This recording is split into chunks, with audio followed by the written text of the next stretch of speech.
Yes. Great. Here Excellent. we are. Let me see if I can do this.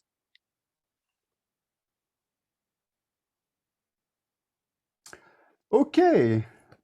Good morning, everyone. It's a real pleasure to be here with all of you this morning, wherever you are on this planet. And it's my real pleasure to welcome this morning here, and this very morning where you are, Jonathan. I'd like to welcome Professor Jonathan Day, who is the co-director of performance research at the Royal Conservatoire in Birmingham, as well as the associate professor at the Institute of Transmedia Arts at the Institute of Creative Arts in Birmingham as well. He's also a very accomplished artist. He's a musician, a writer, and an image maker. He has released many musical works, and his most recent album, A Spirit Library, was voted Album of the Year in 2019 by Folk Radio UK, who described it as utterly beautiful. In the world before COVID, he performed internationally, and since then he has been broadcasting in the UK, Holland, Australia, and the US. And I also understand that he's been able to tour physically again in the last 2 months. As a writer, he has published 4 books and many articles. One of his latest publications for Routledge explored the theme of art and terror.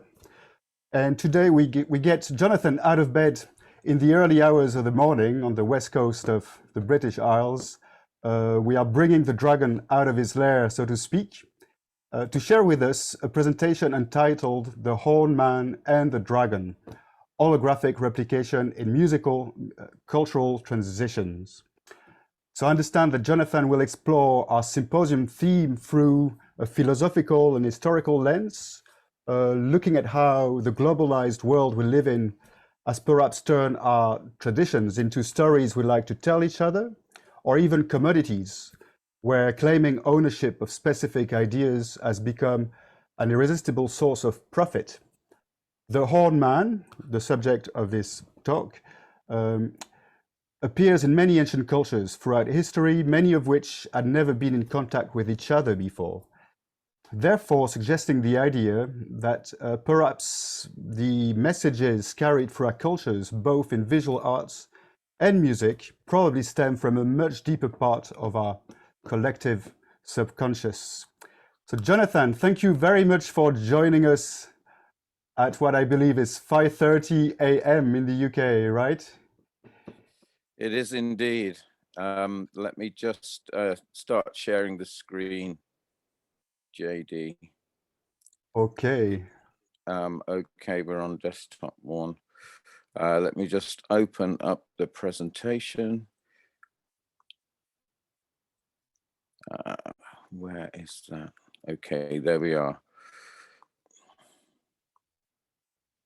Okay, so everyone able to see that okay? Yes, perfectly, Jonathan. Okay, great. So that's wonderful. So hello, everyone. It is 5:30 a.m. in my Welsh village. There is only now the very, very slightest touch of pre-dawn. I just went outside to get something. One dog was barking. So the morning hasn't really started for us yet. So I know things have been very busy over in Thailand. I am, of course, desperately devastated not to be physically with you. As JD said, we've been able to start touring again here, and that has been really wonderful. So it's an enormous privilege to be able to speak to you this morning. Thank you very much for the opportunity to do that. The piece is titled there, The Horned Man and the Dragon. So let's begin. Hopefully everyone has the ability to join a chat later on. There is a little activity I'd like us to do to ask some questions about some music coming up. So here we go. So holographic replication in musico-cultural transitions, or we could say before we were separate, we were one. We're very separate right now, aren't we? But so I think transition equals change over time, change that happens over time. Tradition rests in the tension between story and dogma. So the ideas that we have, and then there's the principles or the belief systems that we create. Tradition rests within that tension. I think we can conclude that the constant and inevitable transitions happening all the time within tradition, therefore rest heavily on story. The stories we tell ourselves about who we are, where we come from, where we're going. You'll recognize I'm quoting from a famous painting there. The story is about our identity as people and as groups of people. We might call ourselves nations, hierarchies, language groups, histories. We might even use this strange term, artists. So the stories also that tell us what music is, who owns music, and even sometimes who's allowed to make it, who's allowed to make music. Perhaps the most strident and pressing change in most of our stories worldwide is this thunderclash of globalization. And fascinatingly, as we approach the post-pandemic, we have rumors of retrenchment and renewed regionalism. The idea that we won't be buying so much from each other, we won't be trading so much, we won't be traveling so much. We start to look to our own region again. So this renewed regionalism. Already, I think, perhaps in this chat that I'm doing now, can you see or feel this sense of pulse? Regionalism, globalization, regionalism. We could also call it a rhythm, of course. Regionalized, globalized, re-regionalized. So given this rhythm, perhaps it shouldn't be too much of a surprise that our recent and remembered regionalism, the regionalism we knew before this current wave of globalization, appears to have grown out of what I'm going to call a paleological globalization, or some sort of ancient global interaction that goes before the thing that we remember as regionalism. So I guess the question really for listeners is, even if this is true, you may wonder why and how does it matter to you? Why would this ancient globalization, if it's true, matter? Well, I think that if we were, our ancestors were, culturally at least, unified and inverted commas one in the past, before we broke off into nations and regions, there's a very good chance that with some work on our parts, we might be able to be one again, unified and collaborative in all our variety, unified as human beings and hopefully working together. So given the current situation within the world, the things that we see, a quotation, wars and rumors of wars, etc. Given the way the world is right now, I believe that's important. So let's try to see if it might be true. I think one of the greatest underlying drivers in all of this is the homogeneity of humanity, the link, similarity, and kinship of all humans. Scientist Lucas Forza and others demonstrated that amongst the 7 billion or so living humans, we've so far demonstrated less genetic diversity than exists in one troop of chimpanzees. In other words, we all have an extreme family likeness. One scientist said that to other species, we all appear to be clones of each other. So an extreme family likeness and our shared genesis, the start of people, at today's best estimate, seems to be in a series of caves on the South African Cape, from which we spread rapidly along the littoral margins to populate the planet. So we spread along the coasts out from there, and that's why the spread seems to have happened relatively quickly. So it appears that we all come from a similar place. Now, this is the science bit. So I'm going to leave it there for a minute. This is naming the various scientists, the statistics that they're using, the sizes of their samples. I'm not going to read it all. I'm going to think that perhaps you might believe me, but just in case you don't, there's lots of information there. Just enough time for the recording to see that. And if you want to screen grab it, that's your chance. And I'm going to do that again here. This notion of the very limited number of progenitors and the work that was done on that. So leave that for a second rather than to throw too much science into all of this. Okay, so given this commonality, it's perhaps unsurprising that a number of mysterious replications and overlaps exist within early human cultural outputs. So things that exist across lots and lots of very geographically remote cultures. One of the really fascinating things is it also exists across time.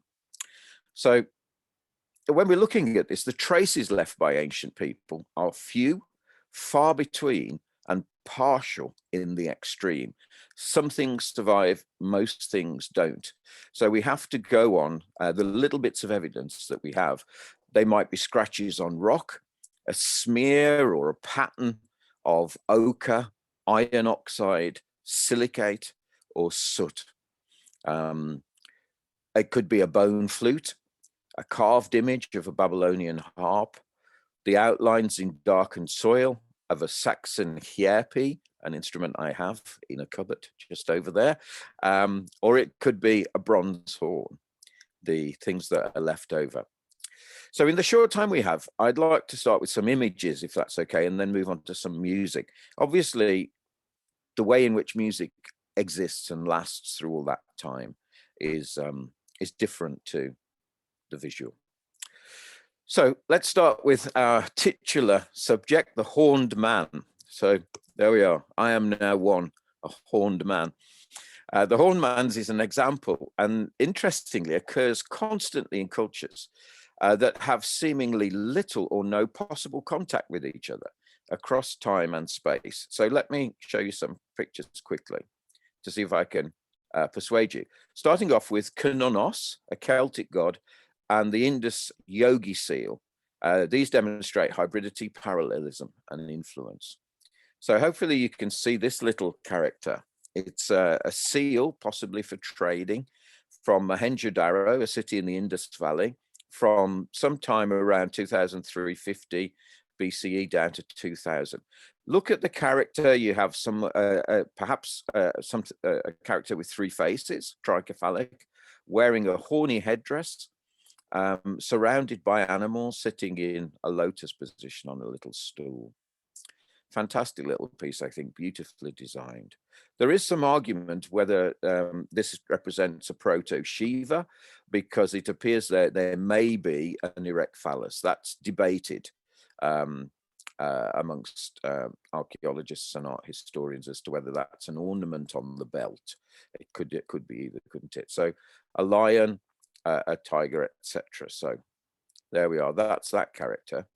And then I want to compare that to this. This is the Gundasrup cauldron from Denmark, 150 to 1 BC. So you can see 2,000 years difference between them. In the background there's a little character which we're going to focus on. Here he is, this cross-legged man holding an enormous snake, also horned. So 2,000 years and what, 7,000 miles between these two pieces. And yet we have something similar happening between them. Gorgeous piece of work, I think. Look at the position of the antelope, the deer, this strange dog or wolf-like creature. And above the wolf is what appears to be a tiger. Isn't that strange? A piece made in Northern Europe, a gigantic snake and a tiger, and a man riding on what looks like a seal or a walrus. So the point I really want to make is that it appears to be that there is some sort of replication between those images. There's some sort of communication going on between the ancient Indus Valley. Something about that icon carried. The image on the cauldron also incorporates what we call vanquishing Kalia from the Indian tradition. This is usually Krishna, who is standing on the snake and holding either the tail or the head in his hand. So I find this really remarkable, this replication across time. Here are some more images of that.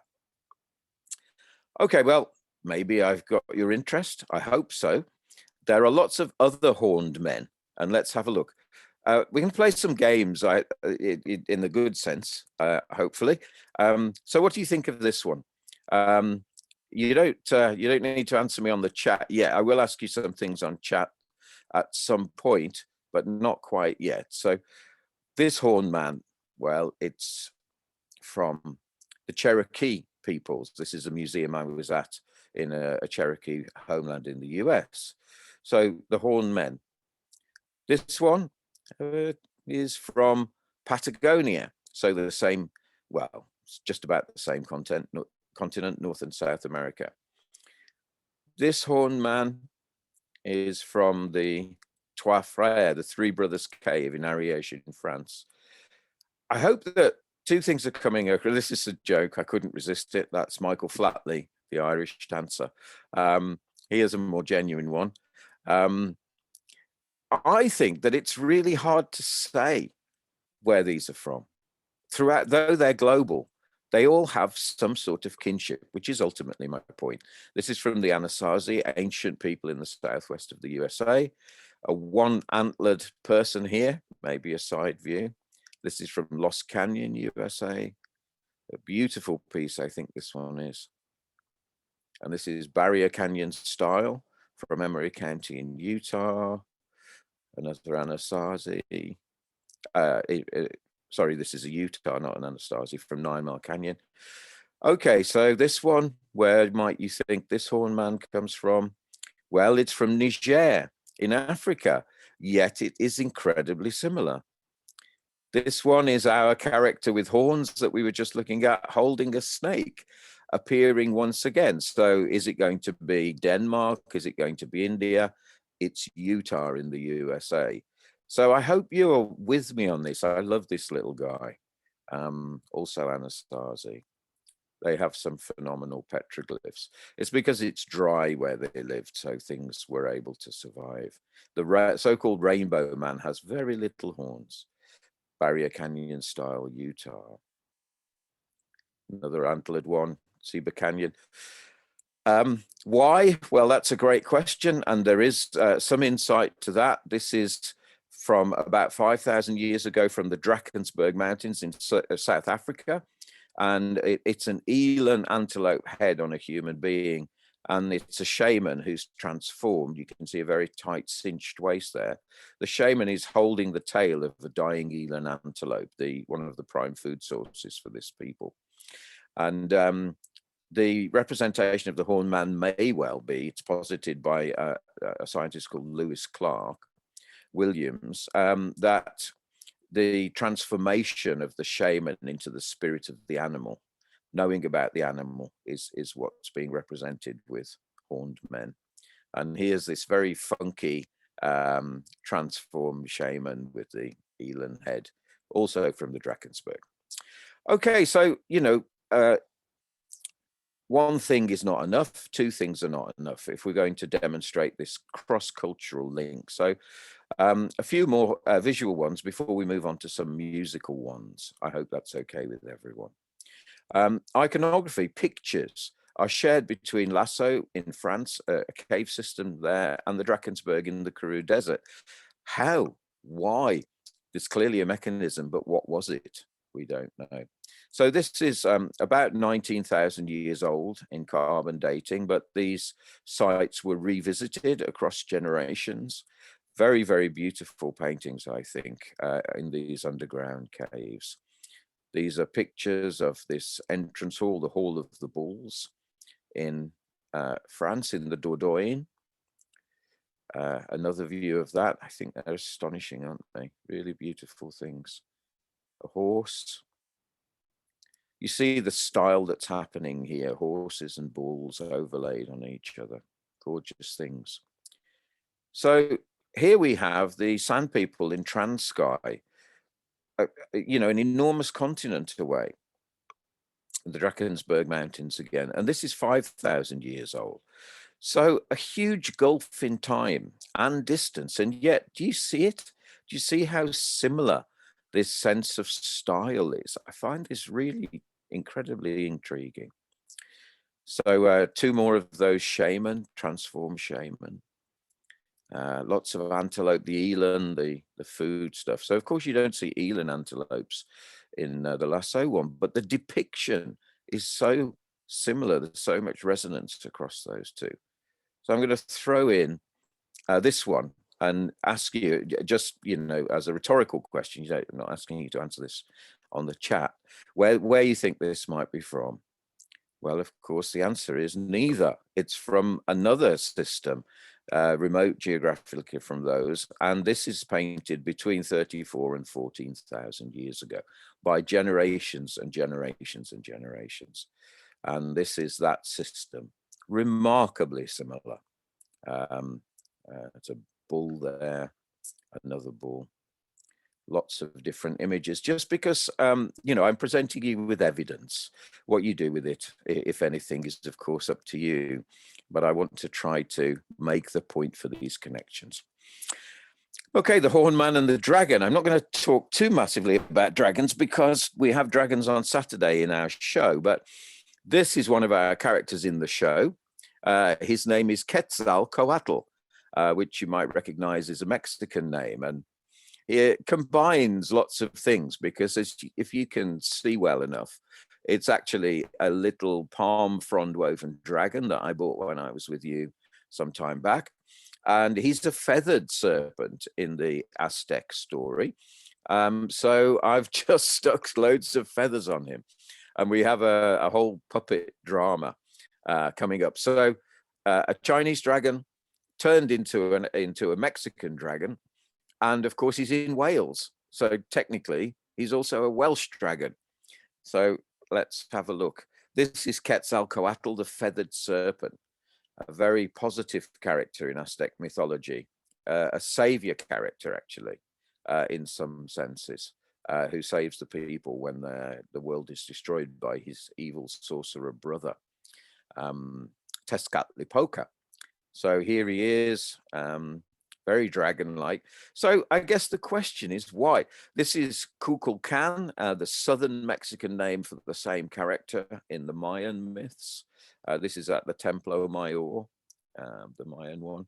This is an Aztec representation from one of their books, their codices. So we have the dragon in Mexico with no apparent connection at the time that we know of to China. Really similar. Astonishingly similar. I mean, often, as you can see here, as with the feathered serpent, the Chinese dragon also doesn't have great big wings. So there's a commonality there. Lovely image, I think that is, of the Chinese dragon. And of course, the illuminating ones. And yeah, I miss all of this so much. We don't so much have this lantern tradition here. Now, these are drawn by my friend. Dragons are very powerful in Wales. Obviously, for those people who've been here and you've seen the flag, it's very significant. This is by my friend Catherine Suter, who illustrates stories. Storytellers who make books, she does illustrations for them. So these are some of the famous Welsh red dragon with a Welsh castle.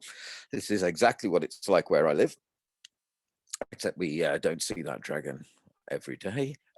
This is one of hers, a green dragon. So here's the Welsh flag, the red dragon on white and green, the green hills and the, of course, grey sky because of the weather. So this is an interview now with someone I spoke to a couple of days ago called William Parsons, who will tell you about his belief that the last living dragon in the UK is still in Wales. So I'm going to make sure share sound is on. So hello, I'm here in mid Wales, a centre of real interest for dragons, with William Parsons, creator of the British Pilgrimage Trust and wayfaringbritain.com. So, could you tell us a little bit about the dragons and the lore and legend of dragons in this area? So legend says, Jonathan, that we have one remaining living dragon of Wales, and of Wales we're in all of Britain. And that is here in the Radnor Forest area, and it's surrounded and kept asleep by 7 St. Michael on the hill churches. Michael depicted with a lance through the dragon, pinning it to the ground. And so this dragon is kept asleep here. And the legend also says that if one of these churches falls, the dragon will awaken. Is this the Welsh national identity? Is this some earth magic from, like the Chinese feng shui tradition? Or is this a religious or cultural, tribal sort of story about the dragon people who came before the Christians? We don't know. But people here have a sense of there being something right on the edge of happening all the time, and that's Mid Wales. Welcome. Thanks. Okay, so I was talking to Will just a couple of days ago, and that sense of the reality of the dragon is really interesting in that area. It's called Llandegli, if anyone ever goes there, a beautiful place. And we were filming the shadow play that we're going to present for you on Saturday, along with lots of fascinating works by other colleagues. So there's a sense that there's a real dragon in the ground, and the mountain ridge there looks very dragon-like, and it's called Cefn y Ddraig in Welsh, which means the dragon's back, or the dragon's ridge. So it overlaps with ideas that we see in cultures globally. The people of Australia, for example, who believe in ancestors who sleep underground. Okay, just maybe another very quickly. It's fascinating that planetary anthropomorphisms, in other words, the characters that live within planets, are shared by Greek and Chinese culture. And despite intense study, there's no really agreed mechanism for how those ideas were shared. Someone I spoke to a while back, Leela Russell-Smith, spent many years examining the possible explanations for the reasons that Chinese and Greek planetary characters are the same. She concluded there's no certain answer and thought that maybe there was a common parent culture, which left no trace. Jeffrey Kotick from Leiden University in the Netherlands developed that argument with his piece in 2017 in the Journal of Chinese Buddhist Studies, talking about the astrological iconography of planetary deities in China. He thinks that maybe there was a drift from India and Mesopotamia through a practice in Buddhist temples called Occidental astrology. So he thinks that that might be the process. And I'm not arguing for, some people would say, oh, there were ancient aliens or this kind of thing. I'm not saying that. All I'm saying is the overlap of things is fascinating and important. And I think it suggests a time in which we were more unified than perhaps for some of the centuries leading up to now. Okay, so just some images. Again, who you think this might be. I think it's pretty quickly obvious that this is the sun. Sorry. Of course, it's Apollo in Greek drama. So there is Apollo, or this could be Apollo, or this might be Apollo. With the horses, we could look at the way in which the sun is depicted on the chariot. It's fairly obvious that that would happen, wouldn't it, across the world? Or we could think about who this is, the scribe, the writer, or perhaps the messenger. And that, of course, is Mercury in Greek and Roman planetary. This one, fairly obviously Venus, goddess of love, sometimes of beauty, of music. There. This one, god of war, has to be Mars, doesn't it? This is various Chinese representations, a Greek one, and I love this guy, staring eyes. It's scary enough without anything else. This one, of course, Saturn, the old man. And here is the Saturn, sometimes also Kronos. So music, moving on then, essentially, of course, because we're here mostly for music, aren't we? And that's a wonderful thing. Music just isn't recorded, or it doesn't survive in the same way. So we have to take a slightly different approach, I think. Musical themes, moods, and instrumental regimes similarly pop up across apparently entirely dissociated cultural moments. And in my time of travel and study, I've always been astonished by how the instrumental regimes of places, though the instruments vary incredibly, often make very similar sounds. So I'd like to, well, that's something that we discussed previously last time I was at PG Vim, so we won't go too much into that. But the traces left by music very different to the visual ones. So to finish off then, I'd like to play a game, if that's okay with you, experimentally. And hopefully I want to demonstrate the intercommunication by asking you a couple of questions. And then we've got the chat to help with this. So I'm going to open that chat window up. JD, maybe you could just say hi on the chat just so that I know that it's going to work. Okay, well, we have the chat and then we have the Q&A as well. So we have two spaces. Okay, so if people are, I was thinking if people don't want to speak, they can write into chat, and there it is. Hi. So this is only going to work if you join in. Otherwise, you'll be listening to some beautiful clips of music, and then I'll tell you about them, which is also fun, I think, at least for me. So here we go. So what I'd love you to do is to listen to these short excerpts. None of them are more than a minute and a half or so. And I want to ask two questions. What is this music for? It's a strange question, I know. I just want you to give a gut reaction. What do you think the point of the music was? And then the second question, where is the music from? Where do you think this music comes from? So experimental, globalized, interactive work now. Okay, so here we go. What is it for and where's it from?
I think Asian's too general, Anatai.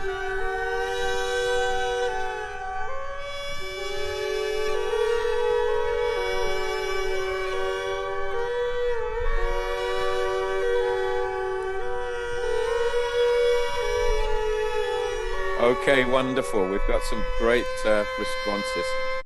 Okay, so yeah, actually you've done really, really well. Anatai's, I think, is a little general. The whole of Asia, that's an enormous place.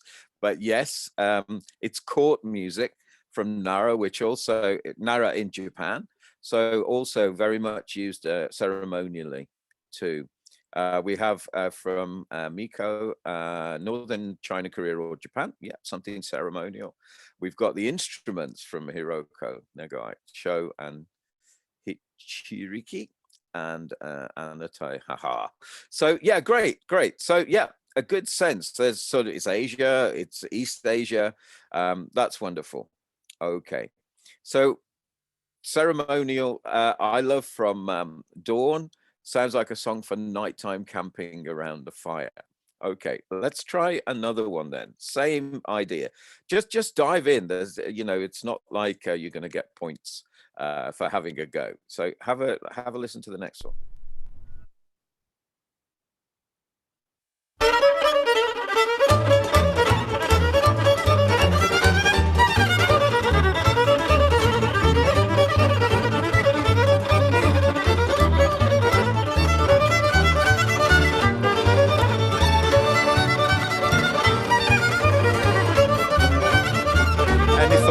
this one.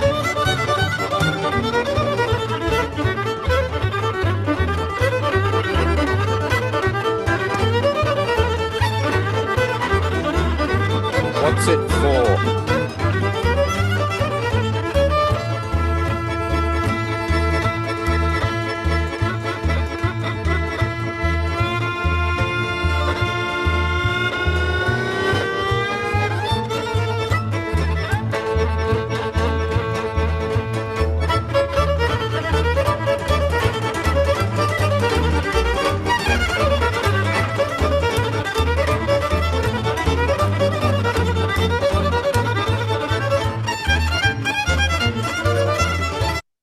Okay, that's fantastic. Thank you so much, everyone. That's brilliant because, of course, it's what I thought you would respond with, and it is. So, European folk song. It's from Romania. It's a tavern, Turkey or Hungary. It's a wedding. Eastern European festive music. Arabian testing shoes. I like it, from Jean David. Hungary, fiddle and accordion. Eastern Europe. Yeah, Turkish dance. So, the kind of thing that I want to get over is, we're all pretty specialists on music here. And we're actually doing way better than most people who I've asked with this quiz before. But even so, we're not able to be absolutely certain of it's here or it's there. There's a commonality that exists. What strikes me, I don't know if you'll agree by the end of this, and if you don't, that's fine, because it's an experiment. We have to take the experiment and its results and be straight and honest with it. My feeling is that we can be more certain about what music is for than we can be about where it's from. So let me put that thought with you, and feel free to respond in the comments if you want to. We can be more certain about what it's for than where it's from. Okay, let's try. We've got another couple. Let's try this one.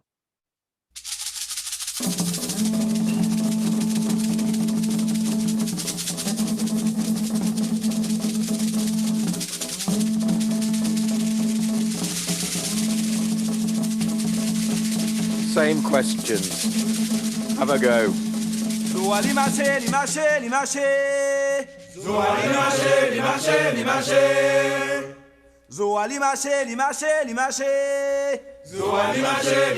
limache. Koa limache, limache, limache.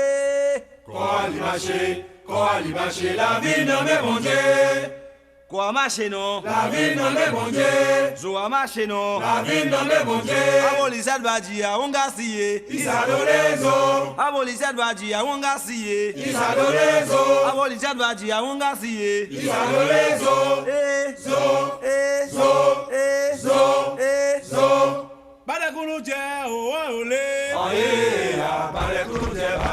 Less attempts with this one. Less people having a go.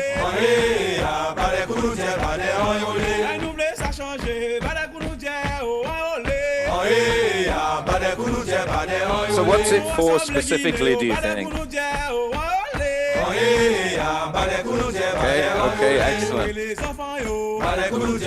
Okay, so it's voodoo music. It's a spiritual music in terms of, it can be worship of the syncretic deities of voodoo, the African deities that came over, and because of the horrible crimes of slavery, people had to add in their deities to usually Catholic names of gods. So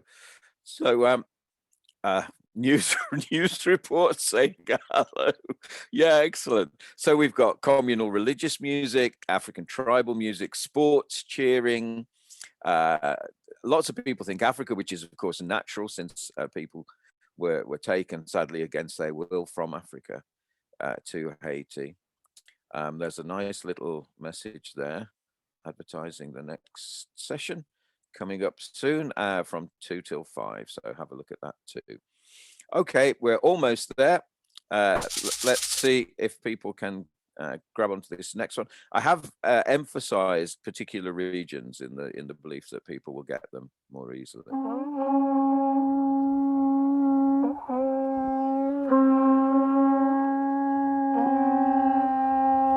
Dive in. We've only got a couple more. Give it a go. What's this one for? Where do you think it's from?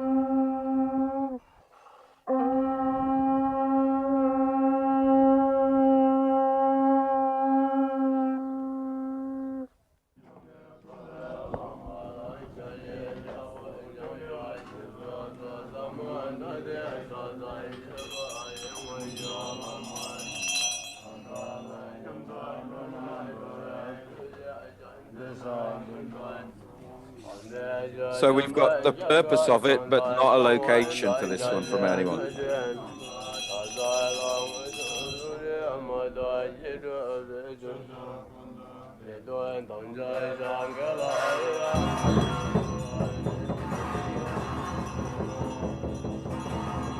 Okay, so yeah, it's essentially Tibetan, but it's from India. It's from the a place called Ladakh, and generally we're starting to see people saying what it's for more quickly than where it's from. Some great guesses, but someone departing the world, so a funeral piece. Okay, very quickly then. See if you can do a snap one on this.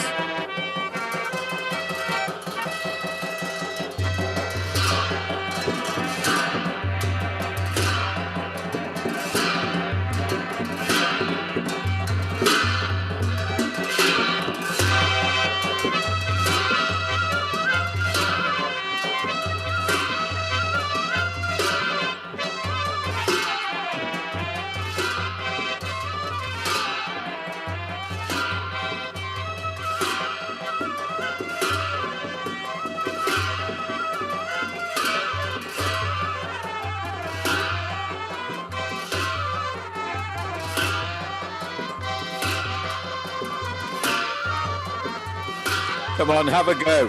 Where do you think it's from? Great, we've got a couple of ideas coming in.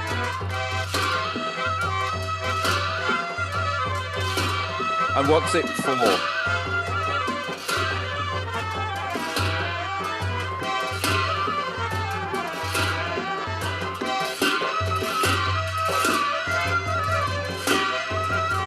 So maybe I'm wearing you out now, but thanks to those people who had a go, or maybe it's just more difficult.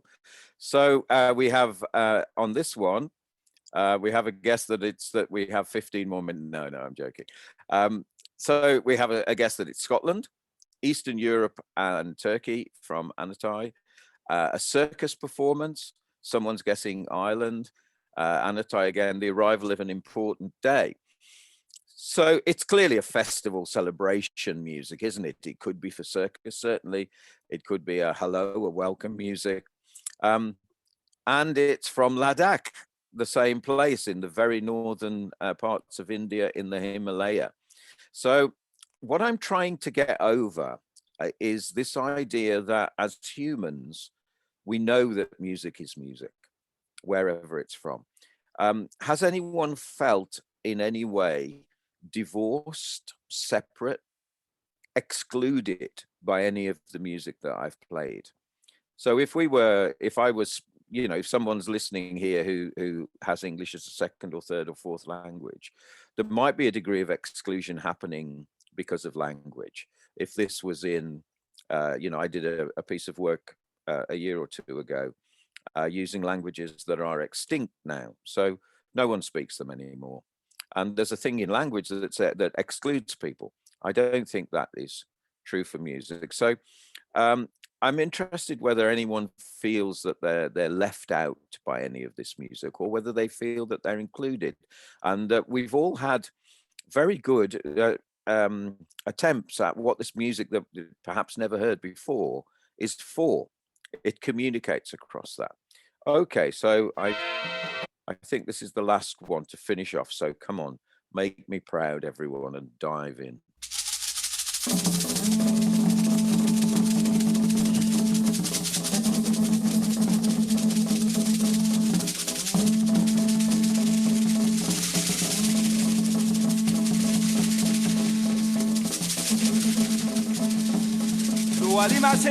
Oh, sorry, that was the wrong clip. Excuse me on that. So that should have been Fong Nam. So that might be here. Okay, let's do this one. This really is the last one now. Sorry for that.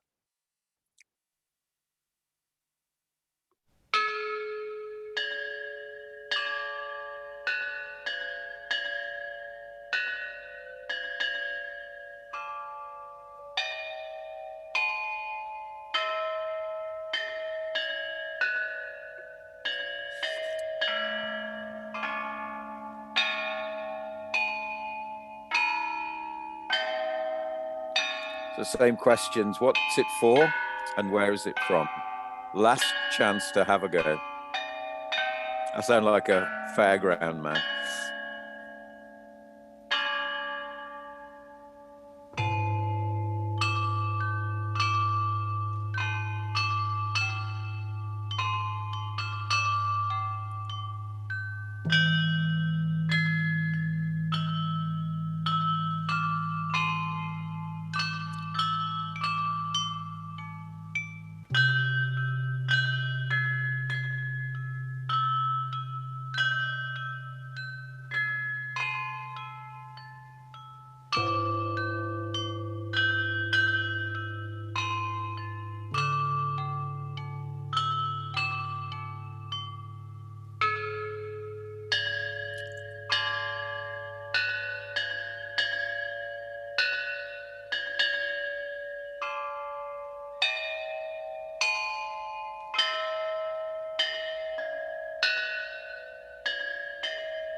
Okay, so wonderful. Thank you so much. That's really, really great. Anatai nailed it instantly.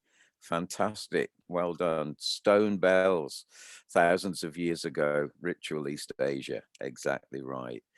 Interesting from Miko to tell a time of day, a composition, southern China, from somewhere in Scandinavia, maybe. Gamelan is another one from Hiroko. Like time music sounds strangely familiar. Isn't that great? Thank you so much for those comments. And this is, excuse my terrible pronunciation, Zhu Zi Qi. And I actually went to this tomb, which is in Guangdong, of Marquis Yi of the Zheng state in Hubei, and I bought a recording of the instrument. So tragically for the orchestra concerned, they were buried alive with the Marquis. When he died, he took his orchestra with him to the next world, along with his wives and many of his servants. He was the only one dead at the beginning of the process. And all of the instruments were buried. They're then reconstructed and sounds recorded. But I love your responses there. I mean, it could be Scandinavia, couldn't it? If anyone's heard of Iceman Is by Terje Isungset, which is a percussion-based series of compositions using instruments made from ice, recorded in a recording studio carved into a glacier that eventually fell into the sea. It's a fantastic project, and it sounds really, really like this. So yeah, Scandinavia, I think, right? Could be gamelan, it could be Thai. I love that final comment. It sounds strangely familiar. And I think that is the point. It is familiar to us because this is stuff that people get and shape and mold and hit and blow and press and twang. And from it comes sound, comes music. And we're all human, whether it's from, 2,500 years ago or 8,000 years ago with the bone flutes. I played lots of that on the last session, so I haven't brought recordings of those ancient instruments this time. Okay, so the final conclusion, which I thought I'd put here in terms of a whole large piece of text. I'm just going to move myself off to the side a bit so that I can see that better. And the result of that is I'm going to have to recall up the presentation. There we are. So the evidence of some kind of Paleolithic cultural globalization, I think, allows for a significant rereading of ideas around cultural patrimony. Now, I hate to gender things because that is in itself an act of patrimony or patriarchy. But unfortunately, if you take patrimony and try to make it female, it becomes matrimony, which means marriage. So I couldn't use that. So I hope you'll excuse me sticking with this word patrimony. So yeah, Paleolithic cultural globalization allows for a significant rereading of ideas around cultural patrimony. There are, in the visual arts particularly, contemporary acts of claiming ownership of cultural traditions. The Iroquois, for example, have asked that every false face mask from the Iroquois culture is returned to them and no one ever looks at them again, because they are incredibly spiritually powerful within Iroquois tradition. And I've looked at many, and they are stunningly revealing about the human condition. And the question we have to ask is, would we be impoverished if we prevent each other from looking at our work? I think that's something each of us has to decide. So this ownership claiming within music and cultural traditions, I think, is certainly based on innate human inclination to claim territory. And that's common to many large predators. We need to live, so we think we need this territory in order to have enough food to survive, and everyone else can keep away. But it also has this aroma for me of high capitalism, the stink of profit and the stench of money. And this is not an innate human inclination. It's within us, of course it is. But not everybody does that. Thank goodness for that. Marx would call this attempt to own things ownership of the means of production, an attempt to bring it in and keep it for yourself. So this claiming an exclusivity has happened already in visual arts. It might be something of an act of location within our own story of ourself and a socially attributed story. You know, this is something that makes me me. This music, whether it's hip hop, grunge, or a traditional music, is the thing which makes me me. And I know for me, as a rather lost young person in an industrial wasteland, finding music that is from my own cultural ancestors within the Celtic tradition was an incredibly powerful, enabling, and actually almost an act of salvation. So the music might come from these self and socially attributed stories where we examine ourselves within that. But I think being able to look at our common, interrelated, and codependent cultural roots across the great experience of humanity allows us to open windows to celebrate our co-ownership as humans of visual culture and music. And it's also a powerful platform for us to personally and collectively expand and grow. It seems to me, across the years that I've been involved, for which I am honestly beyond grateful, to be at the heart of the PGVIM and PGVIS mission. As traditions transition, we can choose to isolate, to regionalize, to exclude, and to possess. Or we can together celebrate and explore ourselves by celebrating and exploring each other. Not as tourists, and we have the idea of Orientalism, the West looking and taking what it wants from Eastern culture, Orientalism, or Occidentalism, in which the East may look and take bits from the West. So not as tourists or voyeurs, but as humans, as fellow human beings. And that fantastic final comment in the chat, that it seems somehow familiar, kind of sums that up so well. I think, and if I'm speaking personally, which is at the end of the day really all that I've got, we become more realized, more whole by opening up and exploring those aspects of ourselves that we first find in others. By exploring and indwelling the music of the ancestors, all of the ancestors, who in the end seem to have talked to each other one way or another. By exploring and indwelling the music of the ancestors, we are better fitted for the challenges of today. Thank you so much to everyone who has listened. It's a real privilege to be able to speak. Thank you, Jean-David. Thank you, Over Jonathan. to you. I can hear people clapping from their bedrooms and living rooms. Thank you so much for responding to our invitation of the exploration of traditions by inviting us to zoom out into our not so distant past to remind us that there is probably an interconnection between the DNA of all those cultural expressions that have evolved over time. And as you mentioned before, I really think Dawn nailed the dragon on the horn with this comment here. It does sound strangely familiar, and I think for most musicians, this familiarity or this discovery of things that resonate within us at a very deep level is definitely something we all need to explore. I was wondering if we had time. We probably have time for a few questions. So if you want to ask Jonathan anything or even add your own comment, I guess you can raise your virtual hand and we can let you in. I have myself to remember how this works. Or you can also type your comments and questions in the chat we were just using earlier.